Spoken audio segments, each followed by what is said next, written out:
सुबह का समय, गांव का एक छोटा सा घर जिसके आंगन में तुलसी का एक पेड़ लगा था। चिड़ियों की चहचहाहट के बीच घर की छोटी बहू गीता झाड़ू लगा रही थी। बड़ी बहू सीता बरामदे में बैठी चाय पी रही थी। बूढ़ी माँ तुलसी पर जल चढ़ा रही थी। सारा घर का काम मुझसे ही क्यों कराया जाता है? ना कोई मदद, ना कोई मान। मेरा तो जीना हराम कर रखा है। तू तो काम में लगी रहती है गीता, तुझे काम किए बिना चैन ही नहीं आता। आपकी तरह नहीं हूँ जो पूरे दिन बस आराम ही करना चाहती है। अरे गीता, जुबान संभाल कर बात कर। बड़ी बहू से इस तरह बात करते शर्म नहीं आती? माँ जी, मैंने कुछ गलत नहीं कहा, बस मन में था तो निकल गया। घर का पुराना रसोई घर जहाँ रमा अकेले खाना बना रही थी। सुबह से अब तक एक पल भी नहीं बैठी। माँ जी को तो बस बड़ी बहू में ही दीवी दिखती है और मैं तो बस नौकरानी बनकर रह गई हूँ। तभी गीता का पति अमन रसोई में आता है। गीता, कुछ मदद कर दूं? नहीं जी, आप तो बस मजदूरी करने जाने की तैयारी कीजिए, जैसा कि आपकी घरवाली चाहती हैं। मैं कर लूंगी घर का काम अकेली। गीता, माँ को कुछ समझाना मुश्किल है। वो बचपन से ही भैया को ज्यादा मानती आई हैं और बहू के रूप में भी वो सीता को ही देखती हैं। दोपहर का समय, आंगन में माँ और सीता बैठी थी। सीता बेटी, तू तो इस घर की लक्ष्मी है। तेरे भाग्य से ही मेरे घर में पोता हुई है। माँ जी, ये सब आपका आशीर्वाद है। और उस गीता को देखो, वो तो बस अपनी दुनिया में मस्त रहती है। हाँ, बस खुद को ही चालाक समझती है वो। तेरे जैसे संस्कार थोड़े ही हैं उसमें।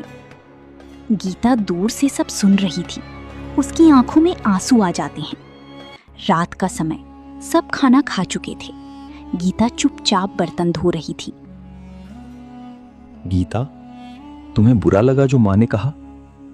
देखो, मैं माँ की तरफ से माफी मांगता हूँ। नहीं अमन जी, अब तो आदत सी हो गई है, लेकिन दर्द तो होता ही है ना। गीता, हम अभी कुछ बदल तो नहीं सकते, पर मैं हमेशा तुम्हारे साथ हूँ। बहू अमन को समझा दो कि गीता को ज्यादा सिर चढ़ाना ठीक नहीं। औरतों को उनकी जगह पता होनी चाहिए। आप चिंता ना करें माँ जी, मैं सब संभाल लूंगी।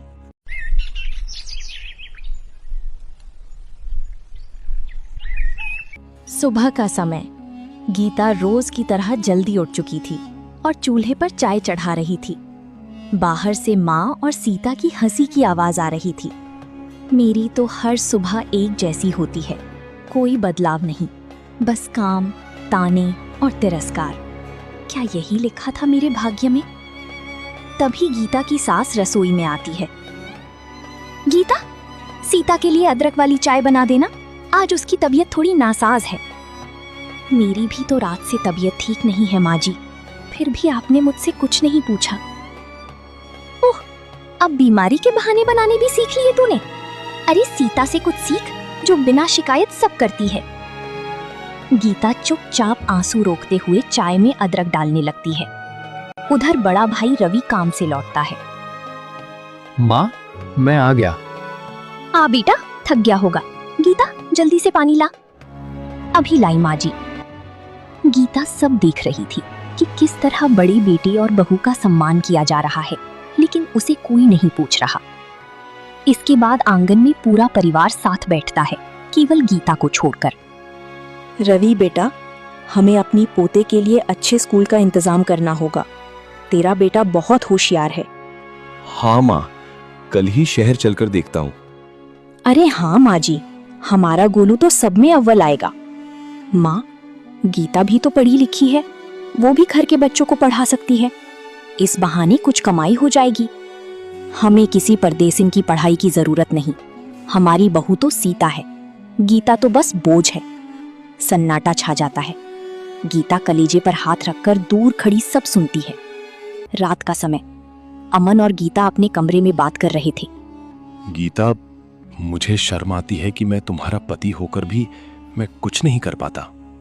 ऐसा मत कहिए, आप ही तो मेरी सबसे बड़ी ताकत हैं। आप हैं तभी मैं सह पा रही हूँ। एक दिन सब बदलेगा गीता, बस थोड़ा धैर्य रखो। धैर्य की भी एक सीमा होती है।